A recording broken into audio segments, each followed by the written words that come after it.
Mets le micro. Salut tout le monde! Ici Stupid et je suis en direct avec Alexis Cossette-Trudel et Ken Pereira pour une émission spéciale sur l'état profond et la pédophilie. Plus qu'une conspiration est là, vous ne me voyez pas à l'écran, non! Parce que cette émission est tellement complexe que je dois rester derrière la console, puis j'ai pas une quatrième caméra à mettre sur moi. Alors, avant de commencer, j'aimerais remercier les gens qui m'ont fait des dons aujourd'hui, parce que vous savez que j'ai perdu ma job et que donc le 2/3 du financement de ce studio-là, et il y a des gens qui se sont levés debout, qui ont fait des dons, qui sont devenus des patrons. Alors, rapidement, je voudrais remercier Christian Lambert qui a fait un don de 100$ aujourd'hui, Alexis Gendreau-Vallée, 10$, Paulette Champagne, 20$, Yvon Monahan, 20$, Raymond Gagnon, 50$, Jacques Aumont, 25$, Steve Bibot, 20$, et Lucie Tassé, 50$. Ça, c'est arrivé hier tard. Merci infiniment de votre support. Et surtout, les patrons, donc ceux qui décident de financer les vidéos directement du studio. Donc, Mario Fortin est devenu un patron. François Bernard qui a augmenté son pledge. John McLean, Steve Audet, Ben BD. Je crois qu'il était déjà un patron. Il est revenu au bercail. Mario Fortin, François Bernard. Je pense que j'ai-tu nommé lui? Non, oui. Alors, merci beaucoup à ces nouveaux patrons. Alors, sans plus tarder, je vous parle un petit peu du sujet parce que, et surtout c'est d'actualité. Aujourd'hui, imaginez-vous donc que l'héritière Bronfman, donc Claire Bronfman, voyez ici dans le Vanity Fair, a millionaire Harris has been arrested in connection with sex cult, NXIVM. Peut-être que vous pouvez nous en parler, messieurs. Vas-y, Ken. Ben, écoute, c'est une histoire qu'on avait déjà parlé un peu. Alexis, toi, tu as déjà fait des vidéos dessus. Moi, je n'avais parlé à Radio X. On est peut-être les seuls au Québec qui n'ont vraiment parlé.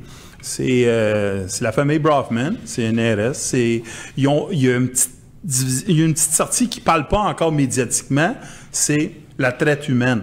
C'est ça, le trafic de personnes, le trafic de personnes dans le culte NXIVM. Puis ça touche exactement qu'est-ce qu'on va toucher. On va toucher du monde, l'élite politique, avec l'élite, on peut dire, d'Hollywood. C'est ça, c'est ça. Alors, il se passe quelque chose au niveau de la pédophilie. Ça devient, c'est de plus en plus exposé. On en parle de plus en plus. Il y a des arrestations un peu partout dans le monde. Hein. Il y en a une, je pense, c'est quelqu'un qui travaillait au Népal, près de Trudeau, qui s'était fait arrêter il y a comme peut-être un mois ou deux. Ça tombe un petit peu à gauche et à droite. Ça devient d'actualité. C'est de moins en moins acceptable.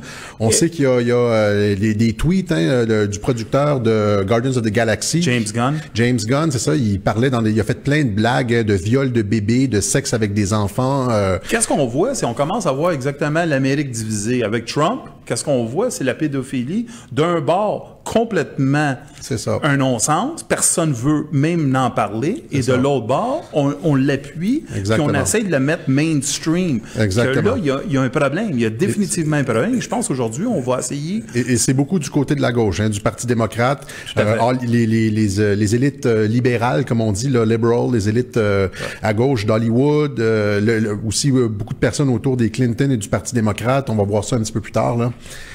Et pour juste ajouter un peu,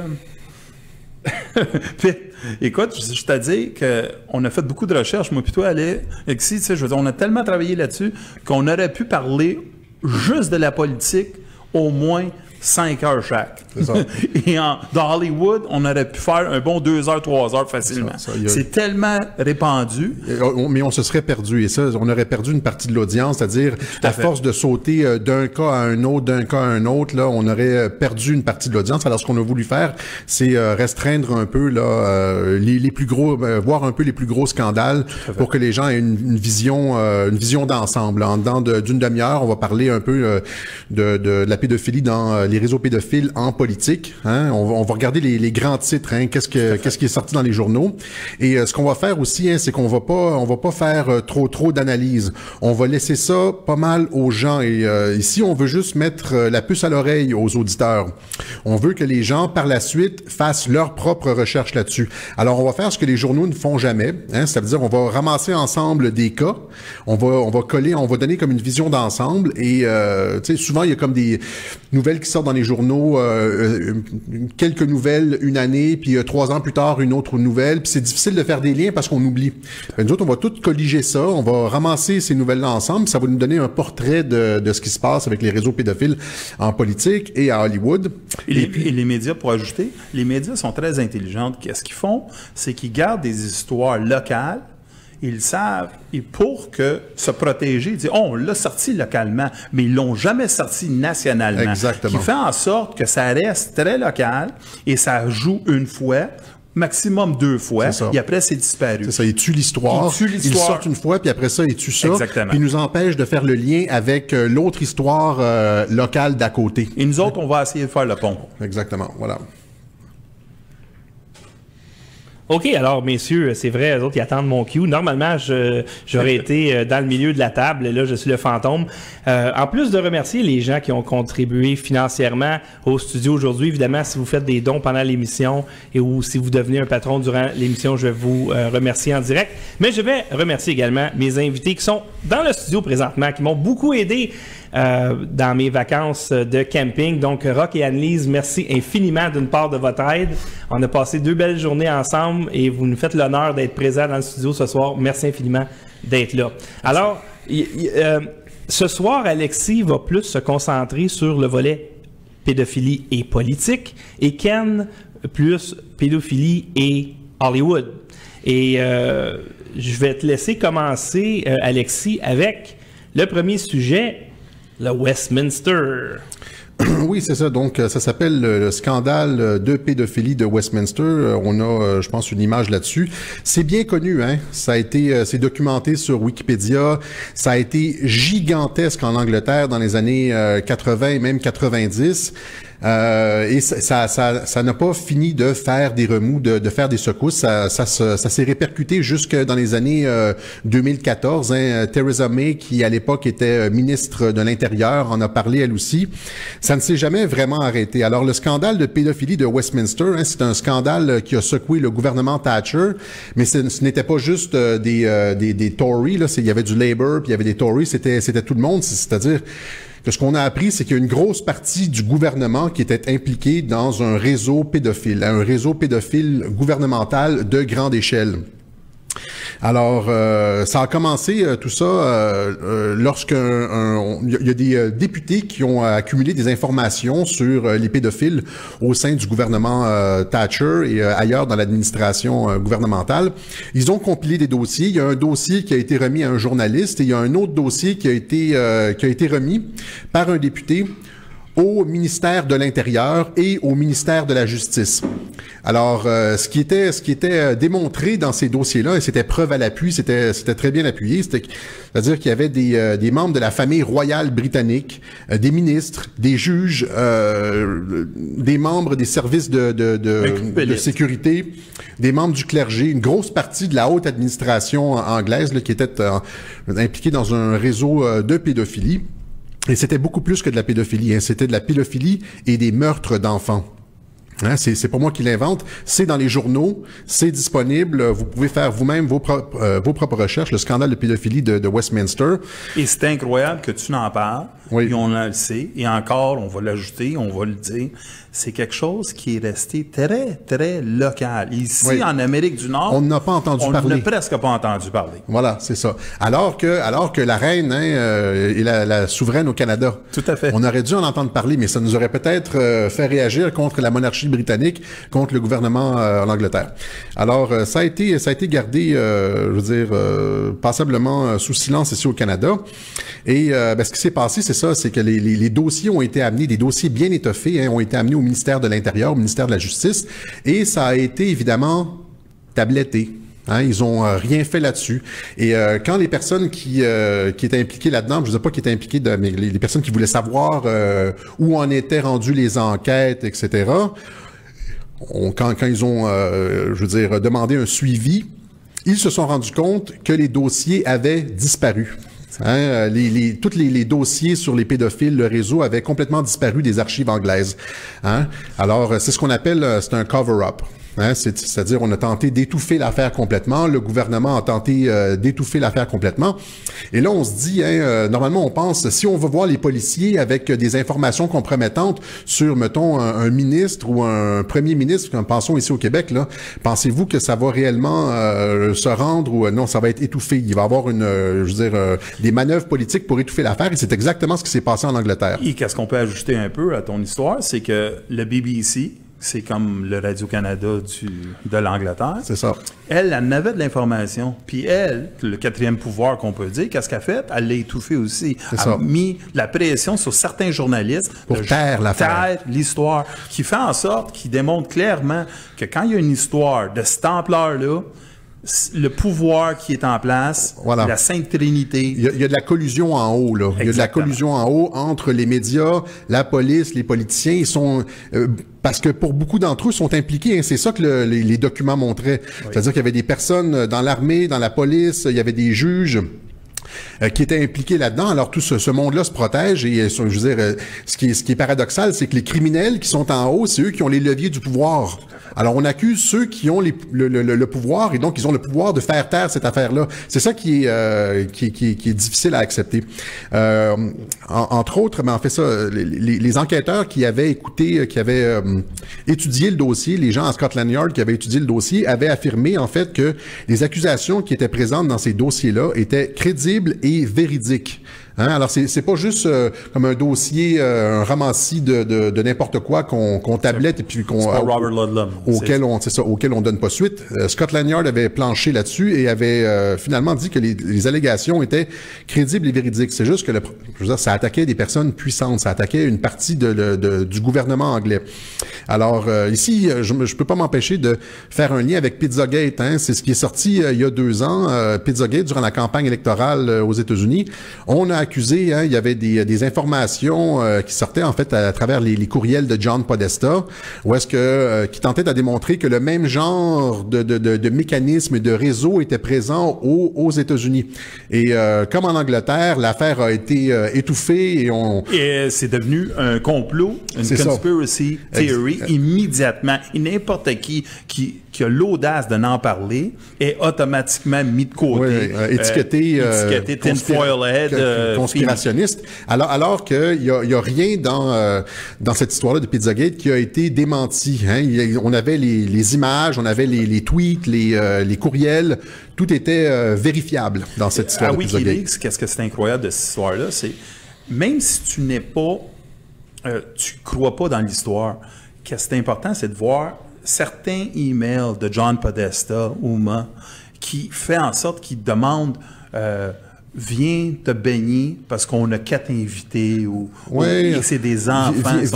Viens dans le bain tourbillon, il y a 3 enfants de 7, 9 et 11 ans qui t'attendent pour ton plaisir. Imaginez que tu appelles ton ami et tu nommes les enfants, tu les nommes l'âge aussi. Ça n'a aucun sens. Là. Tu vois tout de suite qu'il y a un lien très direct avec ça. Et avec aussi, la FBI avait une liste spécifique il y avait des codes que les pédophiles utilisaient, puis on a vu... On va en parler, c'est ça, excuse-moi, de John Podesta.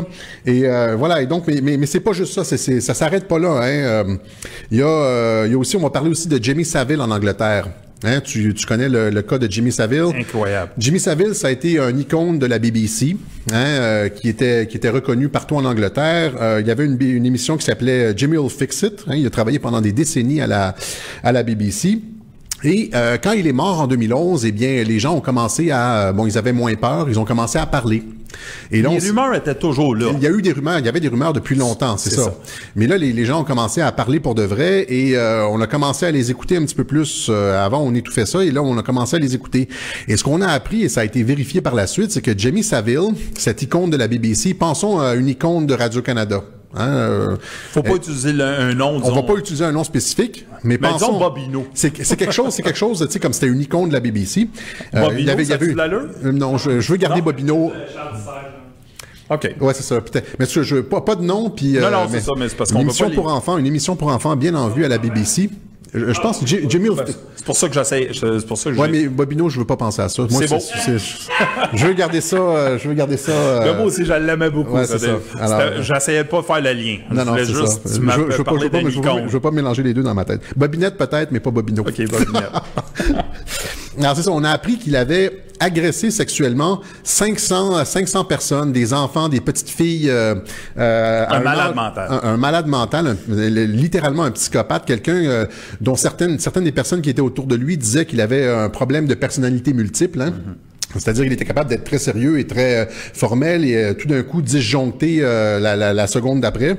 Alors, c'est ça, il aurait agressé sexuellement à peu près 500 personnes. Imaginez ça, 500 personnes. Les personnes, au moment de sa mort, n'ont pas arrêté de se manifester. Ça arrivait par batch de 10, 15. Les gens disaient, oui, Jimmy Savile m'a agressé lui aussi. Et cette histoire-là, si tu me le permets, encore... La BBC a été une entité qui a étouffé l'affaire. Étouffé l'histoire complètement. Parce qu'eux autres, il y avait beaucoup d'informations à l'interne. Pour moi, faire une enquête spécifique sur lui, ils l'ont jamais fait. Ils l'ont jamais fait, c'est ça. Et Jimmy Savile, qui participait, qui collaborait à un organisme de charité, il y avait et c'est souvent comme ça avec les pédophiles, hein, ils sont associés à un organisme de charité de protection pour les enfants. Ça tourne autour des enfants, hein. Toujours. Alors, c'est ça, ils participaient à un organisme de charité et ça leur donne une couverture aussi. Hein? Oh, Jimmy Savile, ça peut pas être un pédophile. Hein? Il travaille pour les enfants, il travaille pour aider les enfants. Des télétons, il a donné tellement d'argent qu'il peut pas être un méchant. Ça peut pas être un méchant, voilà. C'est ça. Alors, voilà, il y a notamment un hôpital. Hein, il collaborait, je veux dire, il donnait du temps à un hôpital. Cette histoire-là. Et voilà, les personnes à l'hôpital disaient qu'il agressait sexuellement comme les infirmières, les personnes dans l'hôpital. Et c'était pas juste des agressions sexuelles sur les enfants. Hein. En ce qui concerne Jimmy Savile, ça a été aussi loin que de la nécrophilie. Absolument. C'est-à-dire de la nécrophilie, pour les gens qui savent pas c'est quoi, c'est avoir une relation sexuelle avec un cadavre. Hein, ça a été démontré. Alors Sauf qu'il y a des gens qui vont dire que c'est des relations sexuelles avec ta femme. C'est une joke poche de femme frigide, désolé. Très poche. OK. Bon, tout ça pour dire que Jimmy Savile a éventuellement été, comment dire, knighté, a été fait chevalier de l'Empire britannique. Alors, on le savait, hein, je veux dire, il y a même malgré les rumeurs qui circulaient sur Jimmy Savile, il a quand même été fait chevalier de l'Empire britannique par Thatcher, la reine. C'est pas par Thatcher, c'est le premier ministre. C'est peut-être Thatcher, je me rappelle plus. Mais aussi par le pape. Hein, ça a été fait en grande pompe. Et il a lui-même reconnu par la suite que le fait d'avoir été nommé chevalier de l'Empire britannique, ça lui avait sauvé beaucoup de préoccupations. Hein, parce que quand tu deviens lord en Angleterre, là, je pense que tu as des privilèges, puis tu sais, la police... C'est beaucoup plus dur de faire enquête sur toi. Exactement. Et c'est un ancien premier ministre, lui aussi pédophile, qui l'avait aidé à obtenir son statut. Le premier ministre Heath en Angleterre, John Heath, qui lui aussi était un pédophile. H-E-A-T-H. Je pense, quelque chose comme ça. Lui aussi avait été reconnu d'agression sexuelle sur un mineur, un enfant de 12 ans dans son appartement à Londres.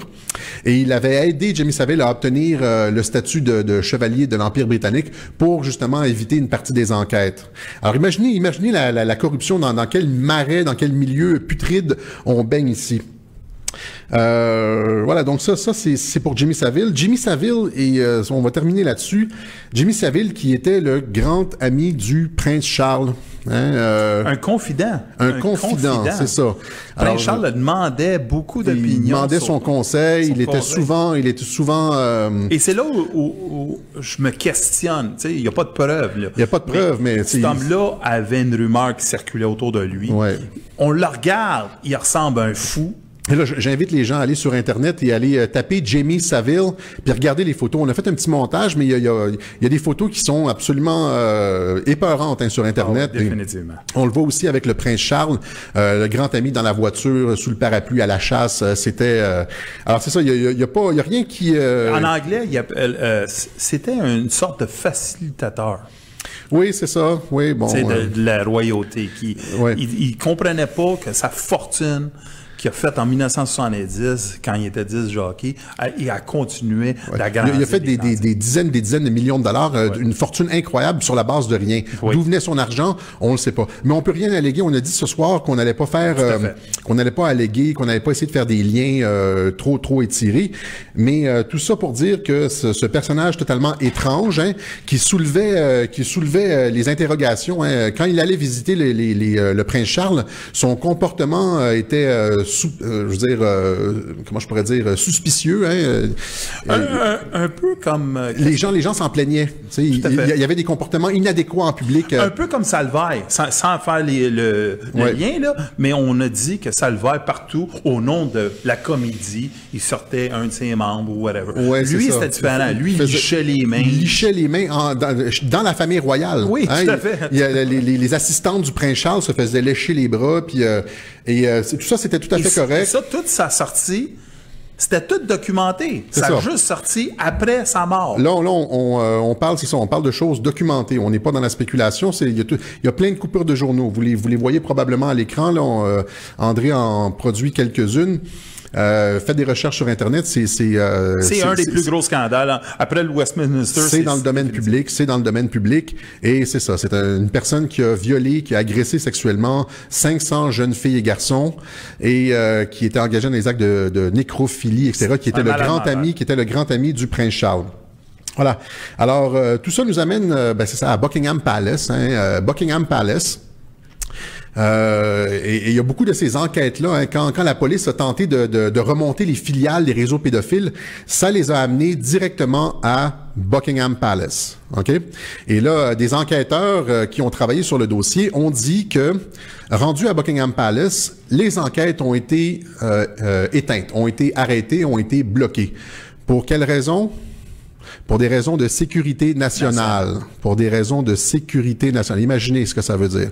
Voilà, alors c'est ça. Donc, ça s'est rendu jusqu'à Buckingham Palace. Il y a aussi des histoires en anglais, il disait « All roads lead to Rome ». Rome, c'est ça. Tous les réseaux pédophiles, c'est les routes. Toutes les routes se rendent à Buckingham Palace. Voilà, c'est ça. Alors, il y a des enquêteurs, les enquêteurs qui ont travaillé là-dessus ont dit d'ailleurs que c'est dans beaucoup de ces enquêtes-là, c'est Buckingham Palace qui intervenait directement pour faire arrêter les enquêtes, pour bloquer les enquêtes, faire arrêter les enquêtes. Et il y a plus que ça. Hein. Si vous cherchez sur Internet, encore une fois, dans des journaux respectables, là, vous avez des anciens valets qui ont travaillé à Buckingham Palace, qui sont engagés dans qui ont été accusés de pédophilie, hein, par des victimes. Il y a des victimes qui se sont rendues, hein, des anciens chauffeurs. Il y a des victimes qui ont été agressées à balles morales. Hein, ça, c'est le palais en Écosse, le palais de la famille royale en Écosse, hein, qui ont sorti ça en public. Alors, on voit, je veux dire, ils ont fait la construction, je pense, dans certains terrains. Oui. Des royaux. Et qu'est-ce qu'on a découvert? Des cadavres. Des cadavres de jeunes enfants. Oui, voilà. Ça met en doute toujours. Et ça encore... Mais on n'est jamais capable d'aller au bout de l'histoire parce que les enquêtes sont arrêtées pour raisons de sécurité nationale. Vous comprenez, c'est toujours le même problème. C'est-à-dire que les gens qu'on accuse sont les gens qui ont le pouvoir. Les gens qu'on accuse sont les gens qui sont capables de faire arrêter les enquêtes. Alors, on n'est pas capable de... C'est pas... Les enquêtes c'est tellement incroyable, qu'est-ce que tu dis, là. C'est trouver un corps humain chez nous, dans ma cour, mais on n'en parle plus. Mais on n'en parle pas, c'est ça. Et c'est ça. Donc, c'est ça qui est frustrant. Les journalistes vont vous dire ça n'a jamais été prouvé. Ben oui, c'est parce que c'est pas possible de le prouver parce qu'on essaie d'accuser les gens qui ont le pouvoir d'arrêter ça et d'éteindre les histoires. Et les journalistes collaborent à ça. Et ça, c'est ça qui est le problème. Alors, maintenant, c'est ça. Dans beaucoup de ces histoires-là, en fait, ils sont même dans l'histoire des réseaux pédophiles de Westminster, il était allégué depuis le début qu'il y avait au moins un membre de la famille royale britannique qui faisait partie de ces réseaux pédophiles-là. Alors, c'est au moins un. Et ça a été révélé. N'oubliez pas les services secrets de l'Angleterre, le MI6, l'utilisaient comme le KGB. Faisait partie des réseaux. Hein. Le Westminster Pedophile Ring, là, il y avait des personnes du MI5 puis du MI6 là-dedans. C'est une de leurs méthodes de contrôler l'élite. C'est ça. On en a déjà parlé.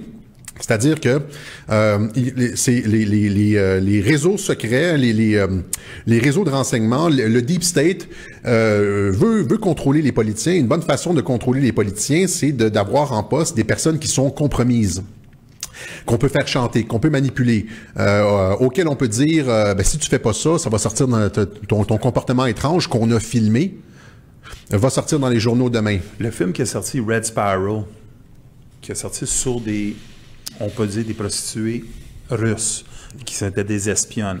Eux autres, ils avaient sorti, le KGB avait établi directement dans leur livre de procédure que maintenant, tromper sa femme, c'était plus assez. C'était plus assez. Il fallait quelque chose de kinky, là. Encore plus deep que ça. C'est comme de la pédophilie, la pédophilie, ça pouvait vraiment détruire. Parce que maintenant, tromper sa femme, c'est une aventure, ça va pas faire changer l'opinion de ce politicien-là. Exactement. Alors, et finalement, on va terminer là-dessus en ce qui concerne l'Angleterre. Il y a quand le milliardaire Jeffrey Epstein s'est fait accuser aux États-Unis, à New York, en 2008, c'est en 2008 ou c'est en 2015, je me rappelle plus. Il y a eu une accusation en 2008, puis après ça, il y a eu d'autres allégations en 2015. Je pense que c'est 2008. Et il y a une des personnes qui a témoigné au procès, Virginia Roberts, a dit qu'elle avait été l'esclave de Jeffrey Epstein. Elle était mineure à l'époque. Elle a été l'esclave sexuelle de Jeffrey Epstein. Mais aussi du prince Andrew, ouais. du Prince Andrews. OK? Alors, je sais pas si on a les photos avec Virginia Roberts et le Prince Andrew. Alors, tout ça, voilà, c'est que on voit que comment je pourrais dire, la superstructure politique de la société britannique baigne dans un marais de pédophilie. OK? C'est pas tout le monde, mais c'est suffisamment de personnes pour que ce soit compromis. Et il y a même Theresa May qui avait en 2014, qui avait admis que la pédophilie était beaucoup plus répandue qu'on pense en Angleterre. À l'époque, elle était ministre de l'Intérieur. Aujourd'hui, elle est la première ministre anglaise. Elle avait admis à l'époque que la pédophilie était beaucoup plus répandue qu'on pense. Moi, je pense que c'est pas dans la population en général, c'est dans les élites. C'est au niveau de ceux qui ont le pouvoir politique. Alors, on a parlé de Jeffrey Epstein. Ça nous amène, là, on traverse l'Atlantique. On part de l'Angleterre et on arrive aux États-Unis. Jeffrey Epstein, c'est ce milliardaire américain. Et on ne connaît pas sa fortune, pourquoi, comment il l'a eu. Ouais. C'est drôle, il a travaillé un peu pour Wall Street, il a fait certain argent, mais on ne sait pas. Il y a une des maisons les plus riches à Manhattan, une des maisons les plus chères, excusez. Oui, c'est ça. C'est un homme qui est très, très obscur. On ne sait pas vraiment d'où il sort, d'où vient sa fortune. On sait qu'il avait un avion particulier, il avait une île déserte qu'il a achetée dans les Caraïbes, ce qu'on appelle, ce qui est devenu par la suite appelé, ce qui s'est fait appeler par la suite le Pedo Island. Et son avion, c'était le Lolita Express, qui venait d'un film qui parlait de pédophilie. Avec je pense que c'était un professeur et une jeune fille. Voilà. C'était assez clair puis assez net. Oui, c'est ça. Alors, Jeffrey Epstein, c'est ça. Donc, en 2008, a plaidé coupable pour avoir sollicité des faveurs sexuelles de plusieurs jeunes filles aussi jeunes que l'âge de 14 ans. Et lui, il trafiquait dans les jeunes filles. Donc, il s'arrangeait pour, il invitait des personnes, il faisait en sorte que la personne se retrouve seule avec une jeune fille. Donc, il était un peu comme une sorte de proxénète de prostituées mineures.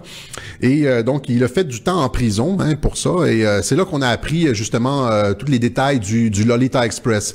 Et ce dont on s'est rendu compte, c'est que un ancien président américain et une secrétaire d'État avait fait une trentaine de voyages. Je pense que c'est 26. 26 exactement, c'est ça. 26 voyages à bord du Lolita Express. C'est important à savoir aussi, sur les 26, je pense, il y en a 16 qu'il y a aucunement il a fait des dispatchs pour ses gardes du corps. OK, oui, c'est ça.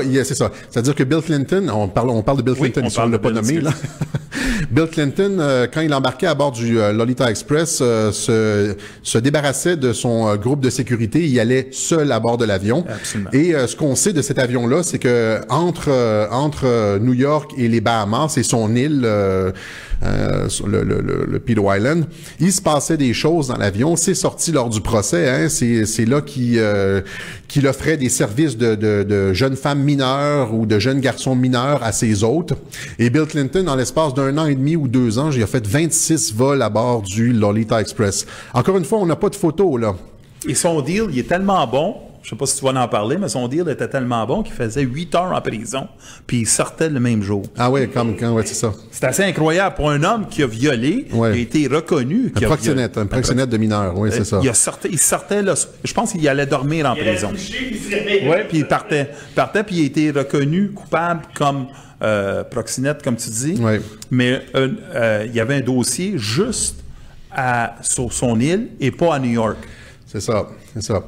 Alors, voilà, donc Jeffrey Epstein qui tourne autour des Clinton, qui était un bon ami des Clinton, et on va voir de quel genre d'amis les Clinton s'entourent. Hein? Ouais. Mais en premier, je ne sais pas si on pourrait voir la vidéo de Steve Pieczenik qui parle justement des Clinton et du Lolita Express. Oui. Alors ça, Steve Pieczenik, avant de jouer la vidéo, hein, je veux parler de Steve Pieczenik parce que il dit des choses très graves dans cette vidéo. Un vrai de vrai, comme tu dis. Cette vidéo-là a été rendue publique une semaine avant l'élection de 2016. Auparavant, ça c'est une des premières vidéos où est-ce qu'on voit le visage de Steve Pieczenik. Avant, Steve Pieczenik était comme un espion, un diplomate de très haut niveau. On voyait pas son visage. Et là, dans cette vidéo-là, une semaine avant l'élection de 2016, où est-ce que le président Trump a été élu, il a fait des vidéos à visage découvert et il a menacé les Clinton, parce que je veux dire, ce que les Clinton étaient en train de faire, là, c'est d'essayer de voler la présidence comme ils avaient volé la Sanders. Alors, il les a avertis que s'ils continuaient avec la manipulation des données, des votes, etc., qu'il allait tout sortir sur eux. Et Steve Pieczenik, donc... Steve Pieczenik est comme dit Ken, c'est un vrai de vrai. Hein? Il a été assistant secrétaire d'État pendant de nombreuses années. Ça, c'est le numéro 2 du département d'État. Il a travaillé au département d'État, encore une fois, en tant que diplomate là, dans les administrations de Ford, Carter, Reagan et Bush. Hein? Il publie occasionnellement dans les journaux de la Military Intelligence. Il est à l'origine de la Force Delta. Il a fait partie du groupe qui a mis sur pied la Force Delta, si vous connaissez aux États-Unis. Il a été co-auteur de certains livres avec Tom Clancy. Et il a aussi fait partie du groupe de diplomates qui a négocié avec l'URSS la chute du mur de Berlin, la fin de la guerre froide. Si on parle de Deep State, c'est ça. C'est une sommité, c'est ça. C'est du deep state, mais comme tu as dit tout à l'heure, c'est du deep state bon. Hein, du bon côté. En anglais, ils disent white hat versus black hat. C'est ça. Alors lui, c'est un white hat. C'est des gens de l'ombre. Hein, il fait partie de ce groupe de patriotes. J'en ai souvent parlé. On en a parlé dans les vidéos sur le deep state, hein, André. C'est ça qu'il y a des patriotes qui sont venus chercher Donald Trump, etc. pour reprendre le pouvoir, reconquérir les institutions. Eh bien, lui fait partie de ce groupe de patriotes-là. On en a déjà parlé. Alors, qu'est-ce qu'il dit, Steve Pieczenik? Là, je vais juste vous demander d'attendre un petit peu parce que j'ai mon logiciel de mise en onde qui a planté et je ne peux pas changer présentement je peux pas mettre de vidéo, je peux rien faire. Le logiciel il est planté parce que j'imagine qu'il y a tellement de slides et tout ça. Alors, ce que je vais faire, c'est que je vais fermer ce programme-là et dans à peu près 1 minute, on va reprendre cette conversation-là. Donc, et à la fin, ben, je vais prendre les 2 vidéos, les mettre ensemble puis les mettre sur YouTube. Alors, je suis désolé de ce problème technique-là. Je ferme le programme et je reviens d'ici 1 minute. Donc, juste faire un refresh de ma page et on revient tout de suite.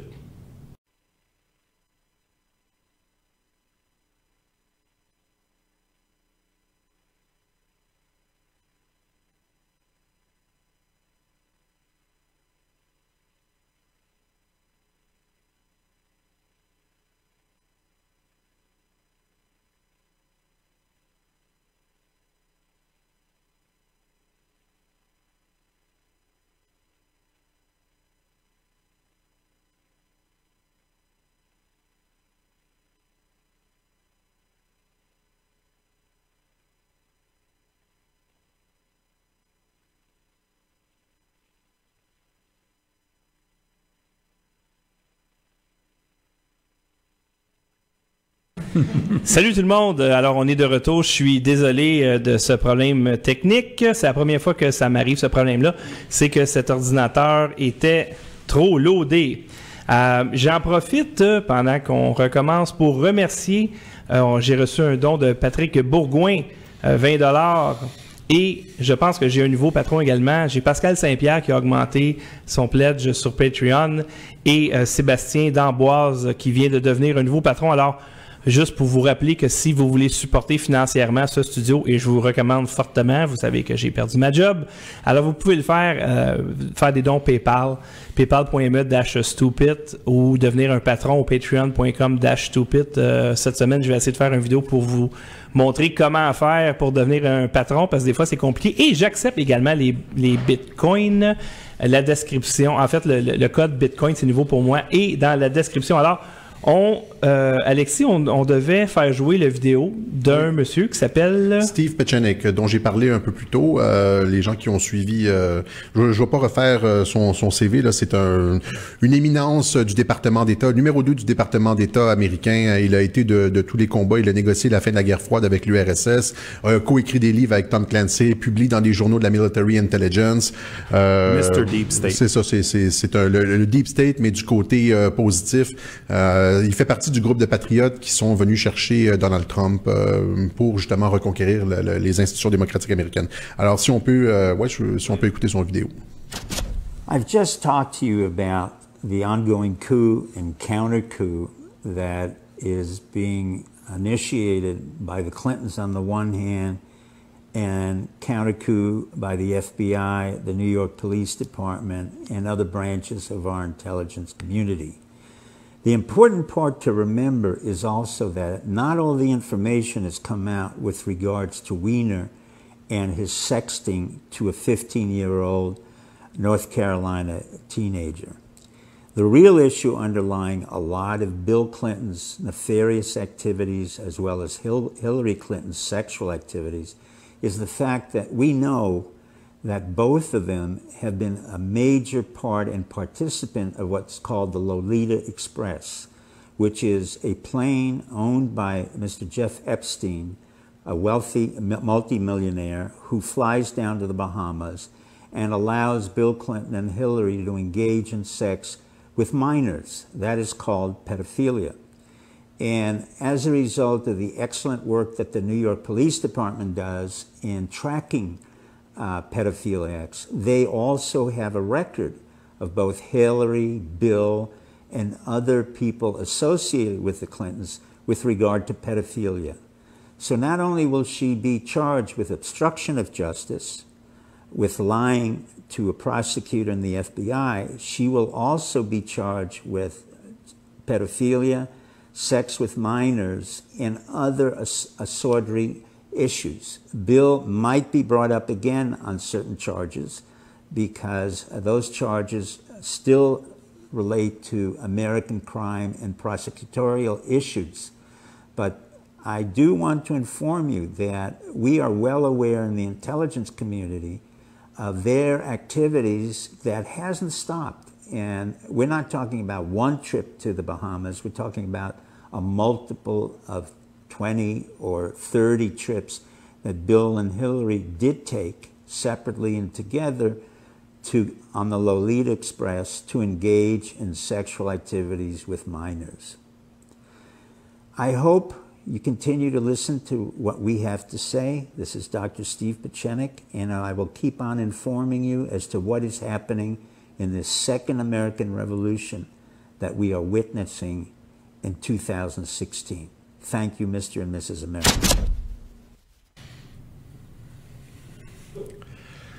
Voilà, alors tout ça est assez surprenant. Hein, je veux dire, on écoute ça, ça vient d'une personne très haut placée dans l'administration américaine, numéro 2 du département d'État, quelqu'un de très respecté, un sonneur d'alerte, comme on dit, hein, un patriote qui fait partie du groupe qui est venu chercher Donald Trump.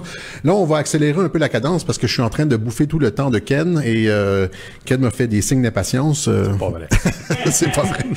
C'est pas vrai. Alors, c'est ça. Là, on parle de l'entourage d'Hillary Clinton. Hein, on va parler de Anthony Weiner.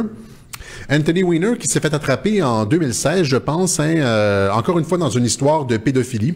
Anthony Weiner qui est le mari de Huma Abedin, Qui est Huma Abedin? Huma Abedin, c'est l'aide de camp d'Hillary Clinton, hein, sa secrétaire personnelle. Personnelle et celle qui est toujours à ses côtés.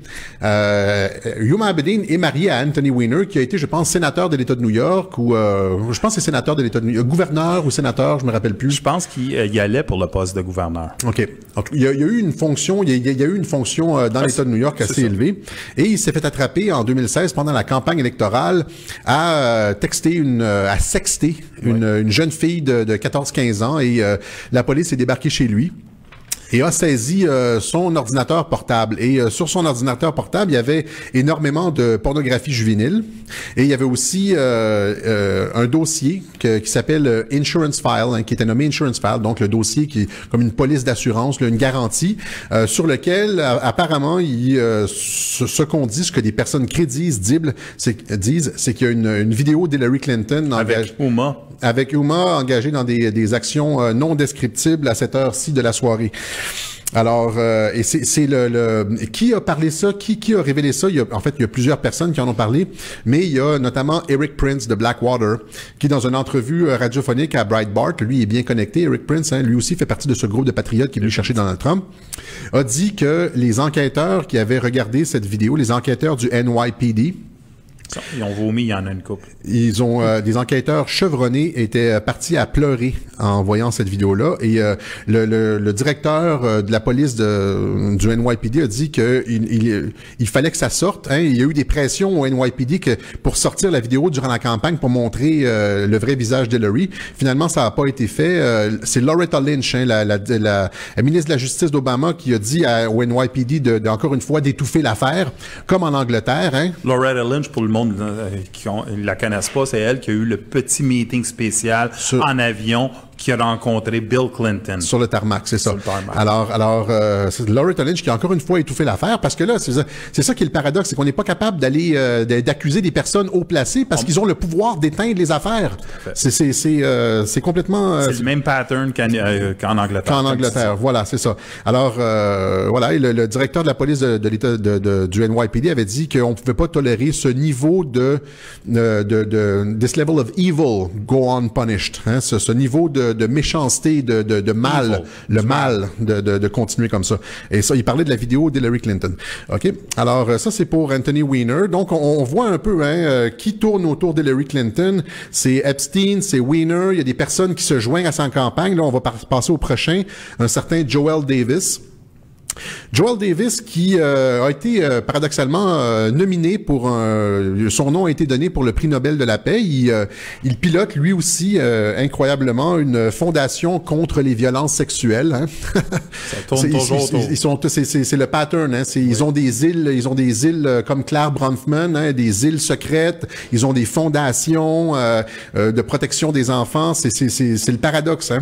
Je sais que tu vas même pas en parler, mais tu sais, l'Haïti. Haïti, oui, c'est ça. Même affaire. Laura Silsby, hein, c'est ça, trafic d'enfants, etc. Donc, mais en tout cas, Laura Silsby, fouillez ça sur Internet, elle s'est fait attraper avec 33 enfants qu'elle essayait de sortir du pays illégalement. Pour une raison quelconque, Bill Clinton l'a pardonné.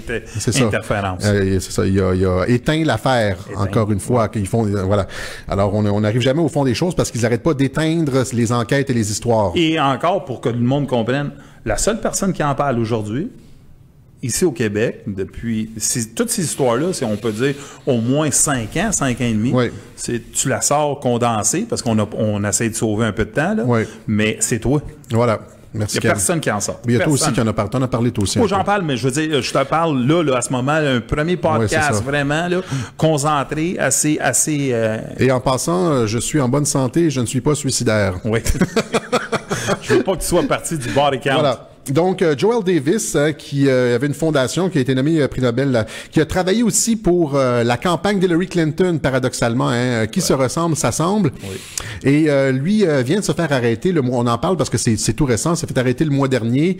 Pédophile majeur là a tenté de payer une personne pour avoir du sexe avec son enfant de 2 ans. Imagine un enfant de 2 ans. Quand on commence à dire pédophile majeur, pensez à ça. Ça. On commence à différencier entre 14 ans, 12 ans et 2 ans. Il voulait avoir accès à des services sexuels. Il voulait avoir accès à un enfant de 2 ans pour aller prendre son pied. Donc, Joel Davis qui a travaillé à la campagne d'Hillary Clinton. Et on va finir avec John Podesta.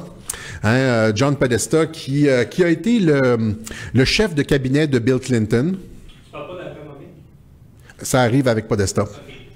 Alors, John Podesta, qui a été le chef de cabinet de Bill Clinton, donc il a travaillé à la Maison-Blanche avec Bill Clinton, qui a organisé, qui a été conseiller à Barack Obama, qui a organisé la campagne d'Hillary Clinton, et c'est lui dont les courriels ont été coulés. Toute cette histoire de collusion avec la Russie, mais ce sont les courriels de John Podesta qui ont été volés du serveur démocrate et qui ont été donnés à WikiLeaks. Et que WikiLeaks a rendu public durant la campagne électorale, qui ont fait très mal à Hillary. Les courriels qui montraient que, je veux dire, une grosse partie des journalistes, il y avait au moins comme une 50aine de journalistes qui collaboraient, qui étaient payés par la campagne d'Hillary Clinton, qui collaboraient avec la campagne d'Hillary Clinton. Alors, quand on nous parle de l'objectivité journalistique, là, on repassera, là. Ils sont en connivence. Ils sont totalement en connivence totale avec la campagne d'Hillary Clinton. Les communications sont sorties, on avait les courriels, là. On a découvert aussi ce monde-là. John et Tony Podesta étaient... Il y a le groupe le plus grand lobbyiste groupe à Washington. C'était le lobby, le groupe, c'est ça, le groupe de pression, le lobby le plus important à Washington, le Podesta Group. Lui et son frère. Et ça, sans WikiLeaks, on ne l'aurait jamais su. Voilà. Et les journalistes le savaient, tout le monde le savait, mais ça sort jamais. Ça sort jamais, voilà, c'est ça. Alors, c'est ça. Et lui est à la source de ce qu'on a nommé le Pizzagate. Le Pizzagate, c'est, on s'est rendu compte quand on a eu accès à ces courriels qui parlaient de toutes sortes de choses tout à fait étranges, notamment, c'est ça, on parlait d'enfants en très bas âge, et ils utilisaient tous les codes fichés par le FBI pour la pédophilie. Le FBI a comme des ressources. Oui. Ils ont une division pédophile. Ils ont une division pédophile et ils savent que les pédophiles utilisent certains mots-clés pour wink wink là, pour se comprendre, pour se reconnaître. Et là-dedans, il y a toutes c'est des mots relatifs à la nourriture. Il y a pizza, walnut sauce, hot dogs, etc. Et c'est quand on voit que ces mots-là sont utilisés dans un contexte totalement invraisemblable, c'est-à-dire c'est 2 adultes, moi pis toi, on parlerait pas de même, c'est impossible. C'est ça. Tu n'envoies pas un message en disant, écoute, tu peux-tu m'envoyer, tu vas avoir proche de la piscine 2 hot dogs prêtes pour toi. Ouais, non, ça pourrait être possible, 2 hot dogs prêts pour toi à la piscine. Mais quand tu lis les courriels de John Podesta, tu te rends compte que les phrases n'ont pas rapport. C'est clairement des codes qui sont utilisés. Oui, c'est genre, j'ai trouvé une carte relative à une pizza sur laquelle il restait du... tu vois que la structure... La syntaxe de la phrase a aucun sens, là. Il y a pizza, hot dog ont pas rapport dans le contexte linguistique de la phrase. J'ai hâte d'aller à Hawaii. Ouais. Hot dog stand à Hawaii. C'est mon favori. C'est ça. Aucun sens. C'est tout des wink-wink et voilà. Tout ça a amené les anonymes sur 8chan à faire des enquêtes et ils ont trouvé le compte Instagram de James Alefantis, qui est un entremetteur qui était ami des Podesta. Et ils se sont rendus compte qu'il se passait des choses, là. Il y avait des photos étranges, des choses qui se passaient dans son restaurant. Comet Pizza, il y a des photos où est-ce que tu vois des jeunes enfants attachés à des tables. Il y a aussi la collection d'art des frères Podesta qui est sortie. C'est dégoûtant. Où est-ce qu'on voit, ils étaient fiers d'une sculpture d'un cadavre. C'est Jeffrey Dahmer, c'est le cadavre recourbé, là. Un pédophile. Un pédophile, c'est ça, tête décapitée. Dans la maison, il y avait plein de photos. Je sais pas si on a les photos. Jeffrey Dahmer, comment il mettait le corps en pont pour faire du côté vivant à le côté spirituel, puis il coupait la tête. Ouais. C'est un malade mental qui a tué, je pense, une 15 à 16 jeunes enfants. Ouais. Et c'est ça, donc, il mettait dans le frigidaire. La collection d'art, là, ce qu'on voit, c'est des jeunes filles avec les mains en petites culottes, les mains dans le dos attachées. On voit aussi en abstrait, là, des espèces de grosses figures en train de sodomiser ou de violer ou de se faire une fellation par des petites figures comme représentants des enfants.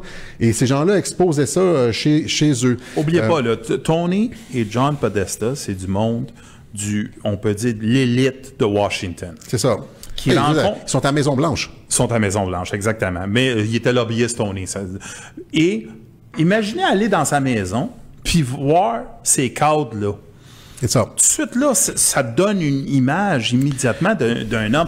Tu peux pas le juger. Jugez-les même pas. Regardez les cadres par vous-même. Ceux qui sont aujourd'hui, qui nous regardent, allez voir les cadres. Allez sur voir Internet. The artwork of Tony and John Podesta. Podesta Et Art. faites votre propre jugement. Voilà. Dites-moi si vous laissez vos enfants chez eux. Pas juste ça, dans les courriels, ils parlent à Hillary, ils s'invitent mutuellement à des Spirit Cooking Dinner. Absolument.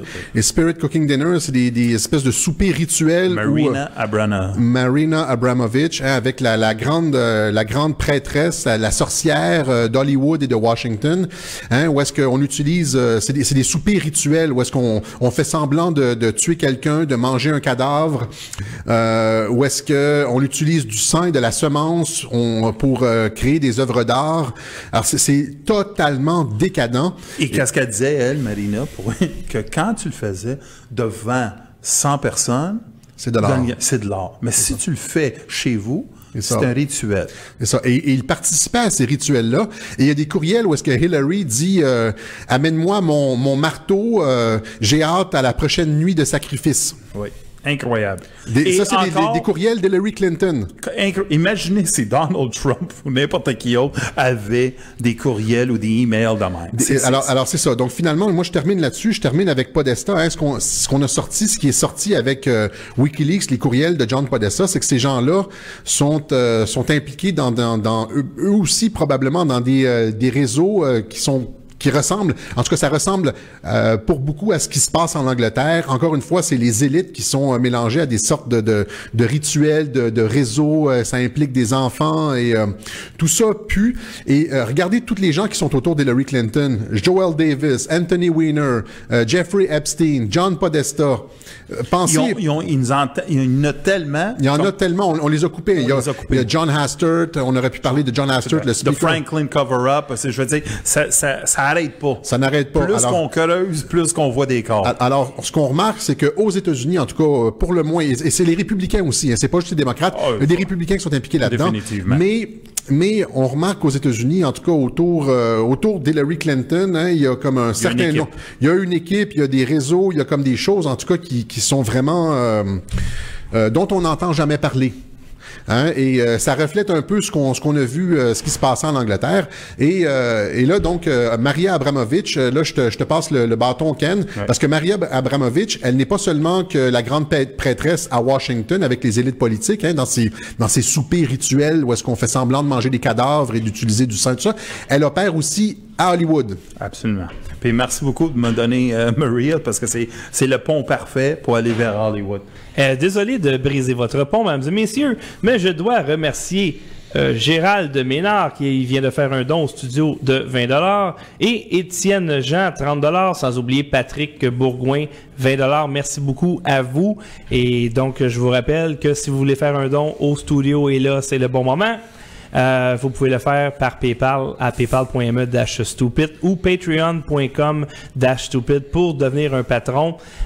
Et également, je commence à recevoir des bitcoins maintenant. C'est le lien dans la description. Alors, merci beaucoup, Alexis. Oui. C'était très, très, très étoffé. Et là, présentement, il y a plus de 200 personnes qui vous écoutent malgré les problèmes techniques qu'on a vécu tantôt. Et pour le volet Hollywood, nous avons Ken Pereira qui va nous parler. Et d'ailleurs, c'est ça, tu prends au bon, là, Mme Abramovic. Oui, ben merci beaucoup. Avant de commencer sur Marina, je vais rien que vous dire une petite affaire. On a un discours de plus en plus égal entre les artistes Hollywood et la politique. Il faut se demander pourquoi. T'sais, de plus en plus, ils ont juste une voix. Et on se dit, y a-t-il une affaire en commun? Et moi, je n'essaie pas de dire que la pédophilie, c'est leur seul en commun, mais il faut vraiment regarder ça. De regarder ça d'un œil que je vais essayer de vous montrer aujourd'hui, notre 20 minutes ou notre demi-heure qu'on a. Et on va essayer d'aller assez rapidement à travers ça. Mais Marina Abramovic est, pour moi, c'est la prêtresse, comme tu disais. Moi, j'appelle... C'est la Antoine Levine. Hein? Antoine Levine. Levine? L-E-V-I-N-E. Tu parles-tu du... Le prêtre. Celui qui a fondé Church of Satan? Ouais, Levine. C'est Anton Lavey. L-A-V-E-Y. OK, moi, je pensais que c'est L-E-V-I-N-E. OK, ça va rien. Mais je vais dire Antoine Levine. C'est peut-être le même. Oui, peut-être. Mais on a une photo de lui. Oui. On a une photo de lui. Et Antoine Levine, je vais aller du passé au présent, mais pour montrer que lui, il était proche de James Mansfield. Il était proche de Sammy Davis Jr. Il était proche de Marilyn Monroe. C'est-à-dire, tu voyais que, sauf que personne n'en parlait parce que, on peut dire peut-être à cause de l'Internet, ou peut-être, mais c'était vraiment obscur. La différence avec Marina, c'est qu'elle, c'est une performance artist qui appelle. Ça, c'est une femme qui s'en va directement dans un musée, elle se coupe, Ouais. elle fait Des photos up avec du sang, des os. Elle laisse du monde la toucher et elle peut faire qu'est-ce qu'ils veulent avec. Ouais. Ils ont même essayé avec un fusil pour essayer de la tirer et le gars ne l'a pas tiré. Juste pour montrer à quel niveau qu'elle est rendue. Elle, qu'est-ce qu'elle fait? Ça fait le bridge, comme tu disais. Le bridge, parce qu'elle a beaucoup d'amis politiques, mais en même temps, elle a beaucoup d'amis d'Hollywood. Je ne sais pas si Lady Gaga, c'est une de ses disciples, je veux dire. Et le spirit cooking, c'est un mélange. Le spirit cooking, c'est un mélange de plein d'éléments, incluant le sperme, incluant le sang. Oubliez pas, là, ça, c'est des artistes, c'est des politiciens qui se mettent tous ensemble, puis ils font un rituel pour quelle raison?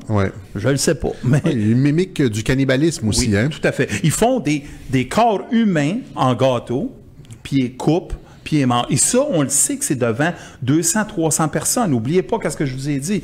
Quand tu le fais dans une phase, c'est l'artiste. Mais quand tu le fais chez vous, c'est réel. C'est un rituel. Est-ce qu'ils utilisent un vrai gâteau ou ils utilisent un humain? Et ça, c'est à se questionner, c'est à se regarder. Tu sais, elle a fait le scénario. À un moment donné, je vais du passé au fond, on a un homme, tu venais de parler de Jimmy Savile. Jimmy Savile, personne n'en parlait. Il y a un gars qui s'appelait Monsieur... Johnny Rotten. Bon, des Sex Pistols. Johnny Rotten, que c'est un punker, tu sais, un punker des années 60 en Angleterre, que lui, ouvertement, BBC a dénoncé Savile. Et il a été banni des ondes de BBC. Il était mis de travers. C'est-à-dire, ça, c'est juste pour faire comprendre à la population qu'il y a beaucoup de monde qui sait qu'est-ce qui se passe autour. Mais quand tu te lèves contre l'élite, que c'est l'élite d'Hollywood ou l'élite politique, comme tu viens... Tu te fais écraser. Tu te fais écraser parce qu'eux autres, ils ont un message. Et le message est, faut pas qu'il soit éliminé. Ben, ils contrôlent le judiciaire. En tout cas, une partie des enquêtes contrôle aussi les médias. Pour une partie, en tout cas, ils sont capables de t'écraser médiatiquement, juridiquement. Ils sont capables d'éteindre les enquêtes. Pensez au pouvoir de ces gens-là. On va pas aller dans le détail sur Hollywood, mais il y a le Black Delilah. Si vous avez une chance de voir ça, c'est une histoire des années 40 à Hollywood, que la fille, elle s'est fait couper d'oreille en oreille. Ils l'ont démembré et ça n'a jamais été... Et tout le monde sait que c'est des directeurs haut placés d'Hollywood qui ont fait ça. C'est-à-dire, c'était prouvé, ils savaient c'était qui, mais ça a été étouffé par la police. Ça commence à sortir. Le dossier pédophilie à Hollywood, si les gens veulent suivre ça sur Internet, de plus en plus, il y a de plus en plus de personnes qui dénoncent des producteurs, des réalisateurs connus. Le MeToo Movement a commencé et là, maintenant, il touche ce volet-là. Qu'est-ce que tu dis? Voilà.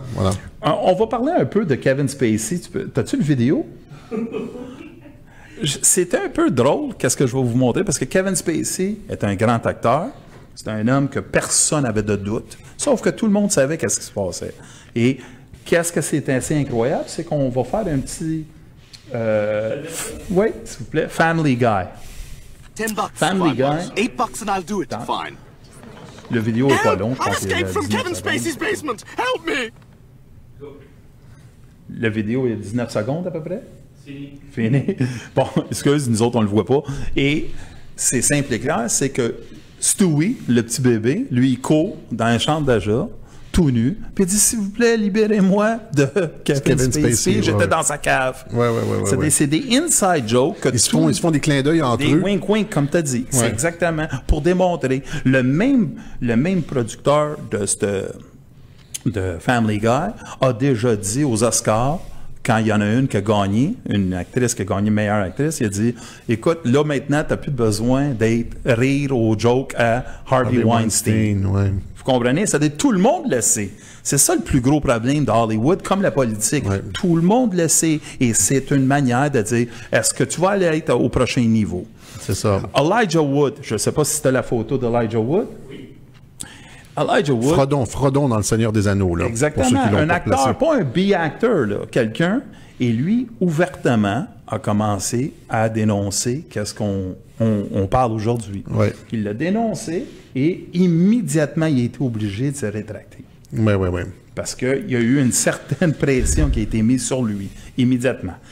Brad Pitt un A-list actor. Est-ce que le monde le voit? Brad Pitt, encore. Et ça, ils disent toutes la même affaire qu'on dit aussi ici. C'est qu'il y a un réseau pédophile qui contrôle Hollywood. C'est ça. C'est une mafia. Une mafia. Une mafia pédophile. Tous les producteurs, dans les studios, les gros studios, les propriétaires de studios, les directeurs, etc. Et ça revient à ce qu'on a dit tantôt. Comment est-ce que tu veux contrôler l'agenda? Comment tu veux contrôler le message? Si tu contrôles celui qui parle, celui qui est l'acteur, le politicien, et tu le contrôles comment?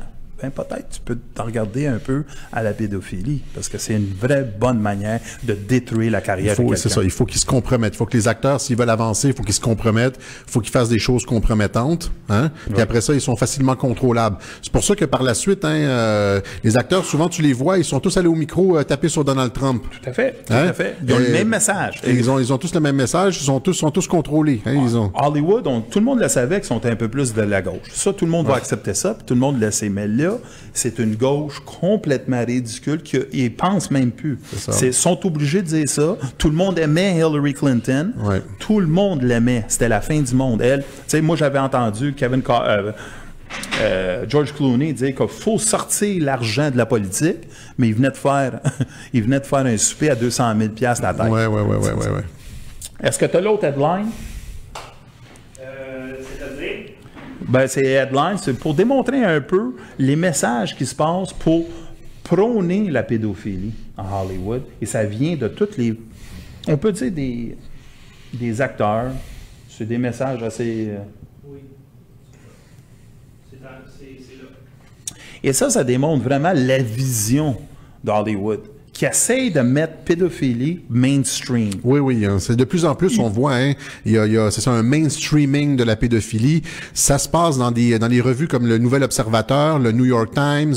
De plus en plus de journaux commencent à dire, c'est pas pathologique, c'est un choix de vie. Ce sont des humains comme tout le monde. On a fait un montage en haut, puis on monte, puis c'est pas des journaux, là. C'est le New York Times, c'est qu'est-ce que tu dis, The Observer, c'est partout, là. C'est essayé, c'est des opinions, c'est pas juste des opinions, c'est des éditeurs, mais c'est tout pour démontrer clairement que c'est pas si pire que ça. C'est ça, c'est normal finalement la pédophilie. Faut arrêter de faire un chiard avec ça. C'est ça. Il y a plein de politiciens qui essaient de baiser l'âge en plus. C'est ça. Dont Ruth Bader Gingrich, pas Ginsburg, de la Cour suprême. Oui. Elle a écrit un mémorandum, là, je pense que c'est sa thèse de maîtrise en droit, là. C'était, sur le fait de baisser l'âge du consentement jusqu'à 12 ans. Elle est à Cour suprême maintenant. C'est la prochaine qui va débarquer, là. Et c'est une des proches au Clinton aussi. C'est ça, oui, voilà. Si tu peux avoir l'autre slide, on va regarder un peu les pédos qui sont à ce moment en place à Hollywood, que tout le monde les connaît, tout le monde les voit. Puis c'est une slide, j'ai fait une coupe. Tu sais, t'as Don Vito de Jackass. T'as Woody Allen, qui ça fait des années. Ben, je veux dire, lui, il a couché avec sa fille adoptive. Exactement. Elle avait quel âge? 12 ans? Puis il est finalement marié. T'as Gary Glitter. Je vous parle du passé. T'as James Franco. Je sais pas si... Il y a Jared du Subway. Ouais. Jared qu'on l'a trouvé, je pense, avec 5000 photos d'enfants, très, très jeunes, très bas d'âge. Tu vois que c'est partout, c'est ancré dans Hollywood. C'est ça. Et là, tu as des acteurs comme James Franco. James Franco qui est allé aux Oscars. C'est qui James Franco? Il a un rôle majeur? Écoute, il a tellement fait des films. On le voit à la télé. Alice in Wonderland. Ah non, excuse-moi, c'est pas ça. Il a fait 2-3 films de comédie, très bons. Lui, c'est drôle, il a à peu près le même style d'Anthony Weiner. Il a pris des photos avec une petite fille plus jeune et elle a décidé de mettre ça sur Instagram et c'est de même qu'il a été dénoncé. Ben oui, il faut être niaiseux en estime. Lui, tu sais, après, il y a d'autres, un peu plus pires, c'est Victor Salva. Victor Salva, il a fait le film Powder, il a fait le film Jeepers Creepers, 1 et 2 et 3, film d'horreur. Et lui, il a violé des enfants de 12 ans. Il a été condamné, 12 ans. Et Francis Ford Coppola, c'est pas un pédophile, mais un grand producteur, qu'est-ce qu'il a décidé? Il a dit, moi, je vais lui laisser une chance. Il a fait son temps. C'est-à-dire, c'est acceptable. Oui, lui, il a dit clairement, faut oublier ça. Faut passer à d'autres choses. Et Victor Salva a filmé le petit enfant. C'est Nathan Forrest de 12 ans. Moi, ce à quoi je pense, c'est que Hollywood nous présente toujours... ce que Hollywood fait, c'est qu'il nous présente comme les prêtres catholiques comme des pédophiles. Hein? Mais la caméra n'est jamais tournée vers Hollywood. Hein? C'est Hollywood. Ceux qui produisent... ceux qui critiquent le christianisme, là, en fait, sont eux autres coupables des mêmes mots. Il faut pas oublier qu'est-ce que les prêtres catholiques ont fait. Là. Non, jamais. On n'est pas ici pour pas les dénoncer. Qui sont pour dénoncer? Mais eux autres sont faciles pour les dénoncer, pour dénoncer la famille. Mais ils se dénoncent jamais entre eux autres. Jamais entre eux autres, exactement. Mark Singer, des X-Men, lui, même chose. Il est accusé à ce moment. Ça, c'est des hommes, on peut dire les A-list de Hollywood. C'est ça. Avec on a parlé un peu avec toi, James Gunn et tout ça. Ça, c'est tout du monde. Les gros réalisateurs, beaucoup de gros acteurs, les producteurs, les propriétaires de studios sont impliqués là-dedans. C'est comme en politique, c'est-à-dire c'est comme si ça se ramassait vers le haut. Là. C'est un réseau que tu veux contrôler et quand tu veux contrôler la personne ou l'acteur tu contrôles qui? Tu le contrôles à travers un certain... C'est ça. T'as Ian Watkins. Ian Watkins, c'est un chanteur des Lost Prophets qui est accusé pour 35 ans de prison parce qu'il a violé un enfant de 13 ans, mais en plus, il voulait violer l'enfant d'1 an de sa blonde, avec sa blonde. C'était son but de coucher avec les deux ensemble. C'est-à-dire, c'est pas très, très beau à entendre, mais c'est juste pour vous démontrer que c'est pas juste un cas isolé. C'est ça. Et ça, c'est qu'est-ce qu'on sait. Parce qu'ils sont faits pogner. C'est ça. Ça, c'est tout du monde qui était dans des groupes. Là, je vais vous montrer une vidéo qui est dégoûtant, mais qui démontre clairement, on est rendu où à Hollywood. C'est Meryl Streep avec un petit vidéo avec Quentin Tarantino, si tu as une chance de le faire. Oui. Quentin Tarantino, qui est à Howard Stern, puis qui parle de un des producteurs les plus connus, Roman Polanski. Roman Polanski qui a violé une fille à 12 ans dans la maison de Jack Nicholson. C'est ça. Il l'a drogué. Il l'a drogué. Il l'a violé. Il l'a violé. Et on va juste entendre Quentin Tarantino parler de la petite fille comme si elle voulait se faire violer. C'est ça. Mais Polanski a été défendu par tous les gros acteurs. Exactement. Meryl Streep, etc. Meryl Streep, on a une vidéo ici, on l'a dans deux. Un, c'est l'applaudissement quand il a gagné l'Oscar, on la voit. Meryl Streep, c'est la même qui a traité Harvey Weinstein de God. C'est ça. Ça, c'est une grande actrice, là, qui ne s'est jamais tenue debout pour personne. C'est ça. Mais elle va se tenir debout pour un pédophile. C'est la pourriture morale là, qui pointe du doigt Donald Trump. Tout à fait. Hein? Tout à fait. Est-ce que tu veux que je mette la vidéo? Si tu peux, n'importe quoi. Yes, Roman Polanski, I'm very sorry that he's in jail.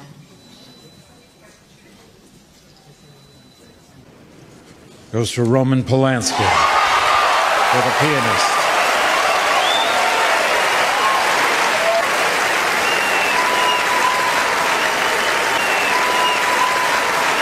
What's so great about a rapist being the recipient of Hollywood's highest honor? I don't consider him a rapist. No, that's the one. how could you defend? See, I don't understand this. How come Hollywood embraces this madman, this director who raped a 13-year-old? He didn't rape a 13-year-old. It was statutory rape. Yeah, all right. Well, that's not quite the same thing. All right? Come on. Enough said. It's not statutory rape. You know, he had sex with a minor. All right, that's not rape. To me, when you use the word rape, all right, you're talking about violent, throwing them down. It's like one of the most violent crimes in the world. You can't throw, throwing the word rape around is like throwing the word racist around. All right, it just doesn't apply to everything that people use it for. All right, he was guilty of having sex with a minor. All right? That she didn't want to have. No, that was not the case at all. She wanted to have it. Well, and dated the guy, and she was 13, and found out. Well, by the way, we're talking about America's morals. We're not talking about the morals in Europe and everything. All right. Wait a second. Morals in Europe, morals in China. With a 13-year-old girl, and you're a grown man. You know that that's wrong because she has giving her booze and pills. I'm not. Look. She was down with it. Oh, you're crazy. And she's talked about it. She's talked about it. Oh, now she's an adult. So yes, Roman Polanski, I'm very sorry that he's in jail. Alors, j'espère que vous avez apprécié ce petit vidéo et je voudrais en profiter pour remercier un don que j'ai reçu de quelqu'un en France. cigarettefrance.com m'a envoyé 10 €. Merci beaucoup. Et nous avons des nouveaux patrons. Vous savez que le studio a besoin de votre aide parce que j'ai perdu ma job. Alors, Marie-France Despatie, Éric Beaulieu et Francine Desbiens sont devenus des patrons récemment, donc il y a quelques minutes. Alors, je te laisse là-dessus, Ken, continuer sur tes héros. Pour revenir un peu sur Meryl Streep a traité Harvey Weinstein de Dieu en plein de vidéos. Et on écoute, puis ça me dégoûte qu'est-ce que je viens d'écouter sur Roman Polanski à travers Tarantino. Et ça démontre clairement que ce monde-là, c'est pas nos héros. Ils ne devraient pas être traités comme des héros. T'sais, un bon film, on a des bons acteurs, on devrait les regarder puis les admirer pour leur art. Mais il ne faut pas penser qu'ils sont là pour autres. Sont meilleurs que nous, sont meilleurs que notre famille. Ouais, ce qui vient d'Hollywood, ce que tu tentes à démontrer, c'est que Hollywood, comme Washington, comme Londres, hein, c'est un marais de putréfaction morale. Tout à fait. Hein, on n'a pas à regarder ça, on n'a pas à idéaliser ces gens-là. Hein? Ce sont plutôt nos familles.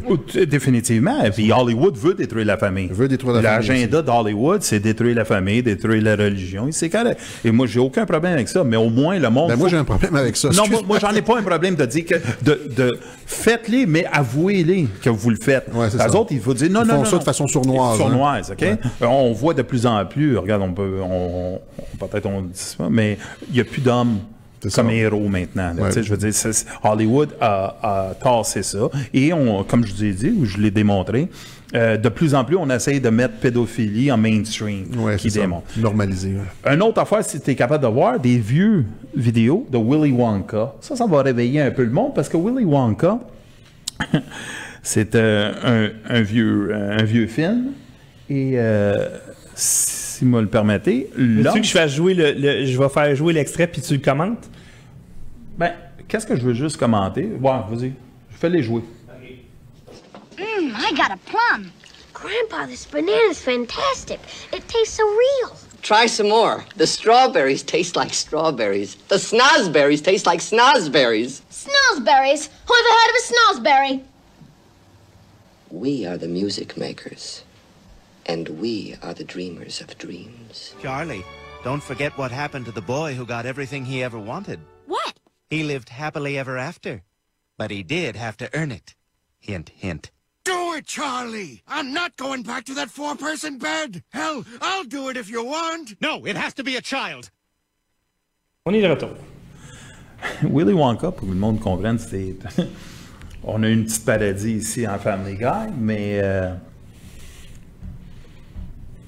En arrière de tout ça, on voulait expliquer, et ça a été expliqué assez bien dans le livre, que la tapisserie avait le goût d'un pénis. C'est-à-dire, quand tu lichais la tapisserie, tu lichais le pénis. Ça, c'est subtilement, ils l'ont fait. Ils ne l'ont pas dit ouvertement dans le film, mais c'est exactement ce qui s'est fait. T'sais, on va aller à Harrison Ford. si tu me permets. Harrison Ford, avec un de mes films favoris, Indiana Jones. Et le film, initialement, le premier, c'est que George Lucas et Steven Spielberg, quelqu'un qui est reconnu, pas reconnu, mais qui a on peut dire qu'il y a des affinités avec des jeunes, commence à parler... Spielberg, tu veux dire? Spielberg. Il y a, comment il s'appelle, Cappy, qui est sorti récemment? Ouais, Isaac Cappy. Isaac Cappy. On n'était pas supposé en parler parce que c'était encore juste des allégations, mais cherchez ça, Isaac Cappy, Spielberg. Isaac Cappy, puis Sarah Ruth Ashford avec Tom Hanks. Ça commence de plus en plus à sortir, de plus en plus. C'est des cas isolés, c'est pour ça qu'on ne voulait pas en parler, mais ça fait peur. Mais pour cette histoire-là, initialement, ils ont parlé ensemble dans le screenplay de faire comme si c'était une relation pédophile. Que Harrison Ford a fait mal à sa blonde quand elle était... Puis elle réplique, elle dit... Elle était très jeune. J'étais très jeune, I was just a child. Oui. OK? Ça passait dans le bar. Personne n'a pensé à ça parce que on n'a jamais identifié Harrison Ford dans Indiana Jones comme un pédophile. Mais wink. Mais wink encore. Ils voulaient passer ça et ils ont vraiment, les deux n'ont parlé spécifiquement ensemble. Pour ça, ils ont dit, le studio ne va jamais accepter ça. C'est-à-dire, ils ont laissé quand même I was just a child, juste pour qu'on comprenne un peu. Si tu peux aller au parrain, The Godfather, cette partie-là est importante. Elle n'est pas trop longue, je pense une dizaine de secondes. Plus que ça, mais tu peux parler par-dessus, je vais enlever le son. OK. Mais le Godfather, que c'est bon de savoir, c'est que quand on vous dit que certains dirigeants, directeurs, politiciens sont gérés, contrôlés, ben dans le Godfather, on a un cheval. Une tête d'un cheval dans un des producteurs les plus importants à Hollywood. Et pourquoi? Parce qu'ils n'ont pas utilisé le chanteur de la mafia. C'est-à-dire, lui, comme riposte, la mafia a décidé de tuer le cheval et de couper sa tête. Mais initialement, c'était un enfant. Ah oui, c'était un enfant. Et dans le deuxième Parrain 2, parce que c'est une couple d'années plus tard, on a un politicien qui il se réveille avec une petite fille prostituée dans sa chambre. Oui. C'est encore un lien wink-wink qui démontre comment qu'on utilise le pouvoir et comment qu'on le contrôle. Ça s'appelle des honeypots. Hein? Des honeypots, exactement. Donc, c'est comme des parties où est-ce qu'on invite des politiciens, où est-ce qu'il y a plein de jolies jeunes femmes et le politicien se réveille le lendemain, il ne sait pas qu'est-ce qui s'est passé, et à côté de lui, il y a des photos de lui dans des positions compromettantes, en utilisant, par exemple, la drogue du viol, le GHB ou des choses. Qu'est-ce qu'on disait que la maison... À partir de maintenant, il appartient. Là, comme dans le film La Firme avec Tom Cruise. Oui. Tu te rappelles? Oui, tout à fait. Donc, Tom Cruise s'est fait, dans le film, il se fait arnaquer exactement de cette façon-là. On lui fait croire qu'il sauve une jeune fille. Finalement, il couche avec la jeune fille sur la plage. Et pendant ce temps-là, tout ça est arrangé. La firme prend des photos de lui en train de faire l'amour à la jeune fille. Et là, ils lui disent, si tu collabores pas avec nous, on va montrer des photos à ta femme.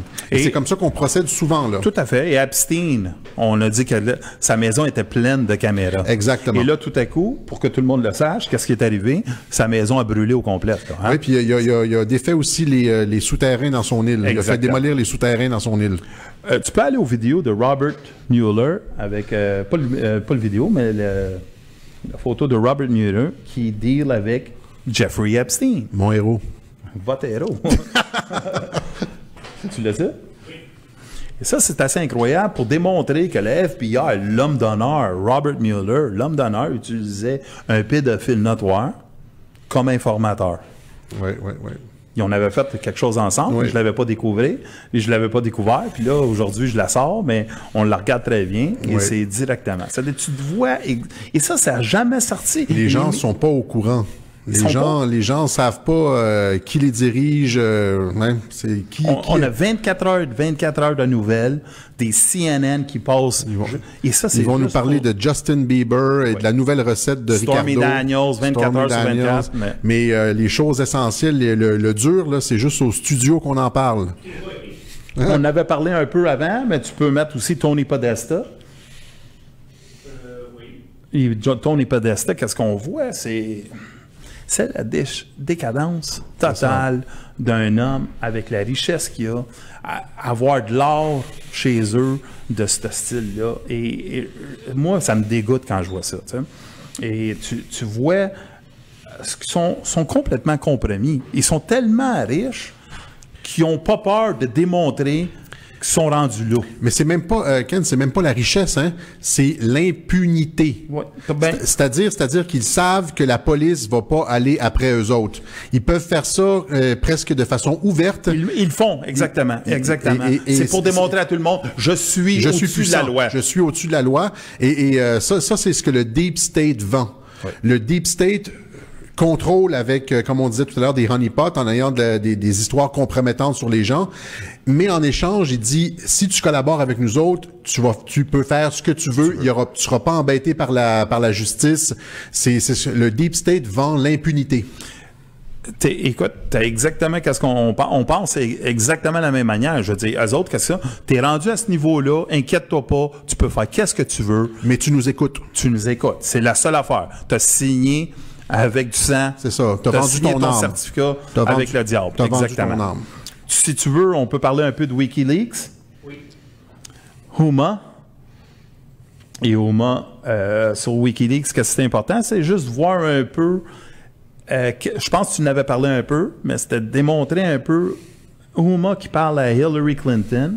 Et on voit clairement que sur le message, c'est pas un email que deux personnes qui se considèrent vont s'envoyer normal. C'est impossible. Si tu vois tout de suite qu'il y a un problème. Ah oui, le code peut-être tu dis, j'utilise un code. Et où moi je suis un peu dégoûté, c'est qu'ils n'ont jamais pris ces emails-là, puis ils ont mis. C'est juste.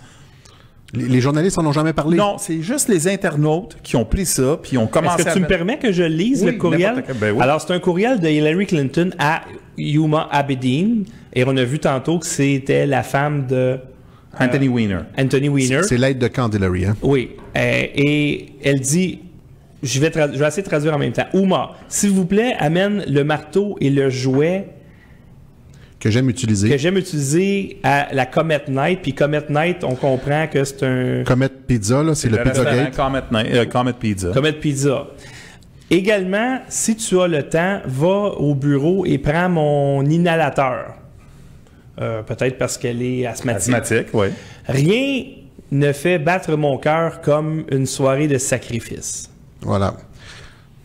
Alors ça, c'est dans les Podesta emails révélés par WikiLeaks. Aucun journaliste ne parle de ça. Il y en a plein comme ça. Hein. Il y en a 50, là, man. Il y en a 50. Ces gens-là sont pathétiques. Ces gens-là sont compromis. Nos journalistes ici, nos politiciens, on se rappellera, hein, les politiciens qui étaient tous en faveur d'Hillary Clinton, Jean-François Lisée avec le carton de Hillary Clinton.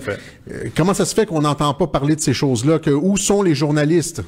Et moi, qu'est-ce que j'essaie de faire aussi, c'est de démontrer, si t'es pour elle, puis t'as pas vu ça, puis là, maintenant, tu l'as vu. Maintenant, tu l'as vu. Et tu continues à être pour elle, t'as un maudit problème. T'as un problème. Et pour finir, on va finir avec un agenda qui s'en vient.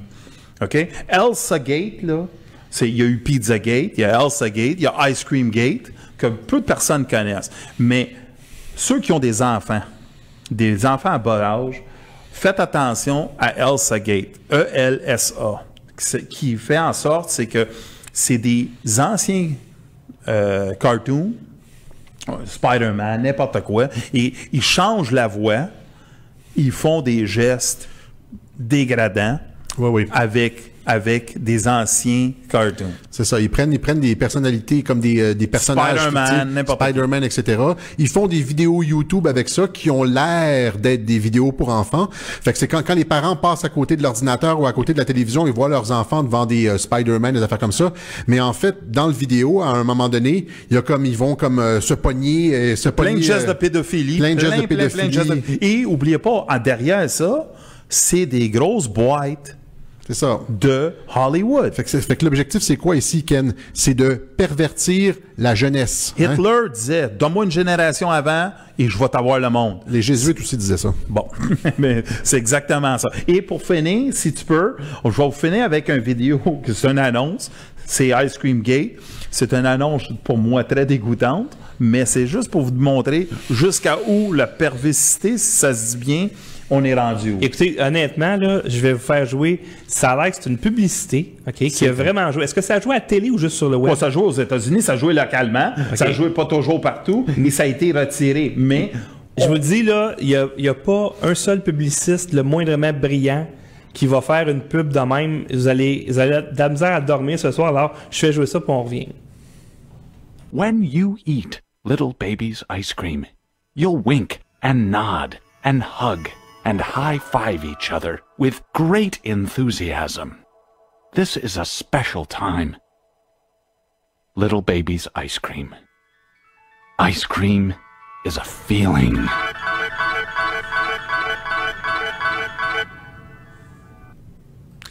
Je n'ai juste fait jouer un petit bout en passant.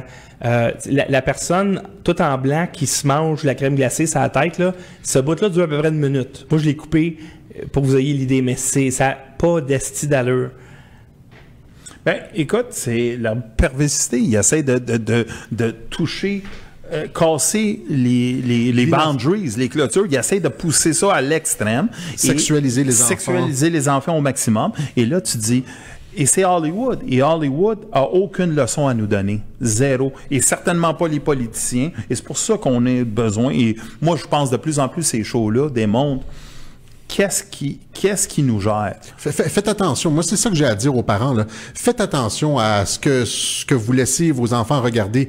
Moi, je sais que ils vont me trouver extrême, là, mais mon fils, moi, 90-95% des films qu'il a regardés, je les avais vus avant. Ouais. Tu sais, je veux pas qu'il regarde n'importe quoi. Il faut filtrer, il faut limiter aussi, parce qu'on est dans un monde, là, c'est ça, où est-ce qu'il y a plus de limites et où est-ce qu'il y a des gens qui sont en contrôle des médias et de la culture qui essayent d'influencer la jeunesse, sexualiser les enfants, etc. Repousser toutes les limites, hein, c'est ça on est beaucoup là-dedans, hein, repousser toutes les limites.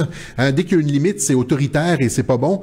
Et protégez vos enfants, surveillez ce qu'ils regardent sur Internet et n'ayez pas peur d'intervenir. C'est ce que j'ai à dire aux parents. C'est comme si maintenant on se sentait mal là de dire non à nos enfants ou de limiter un peu leur liberté.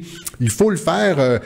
Parce que les parents, c'est le dernier rempart. C'est le dernier rempart. Il n'y a plus de limite dans le monde là, à l'extérieur. Et pour ajouter un peu, avant, on avait les médias que peut-être on pouvait se fier sur eux pour nous donner une certaine information. Et de plus en plus, les médias sont complices à ces gestes-là.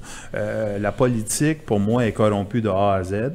Et Hollywood aide la politique et continue à pousser leur agenda, qui fait en sorte qu'on est dans un monde qui est très dangereux pour le futur. Protégez vos enfants. Et c'est là-dessus qu'on va devoir se laisser, messieurs, parce qu'il est présentement à près de 9 heures. Mais avant de terminer, j'aimerais remercier Urbain Côté qui a fait un don de 25 $ au studio. Et au niveau des patrons, il y a Marie-France Despatie qui a augmenté un peu son pledge. Éric Beaulieu et Francine Desbiens sont également devenus des patrons ce soir. Alors, merci infiniment à tout le monde d'avoir été là. Merci infiniment à Alexis et Ken qui ont fait toute une émission. On a travaillé très, très, très longtemps, beaucoup d'heures pour produire cette émission-là. Vous étiez au rendez-vous ce soir. Alors, merci infiniment et on se revoit peut-être la semaine prochaine pour une autre émission Pete Cossette Pereira.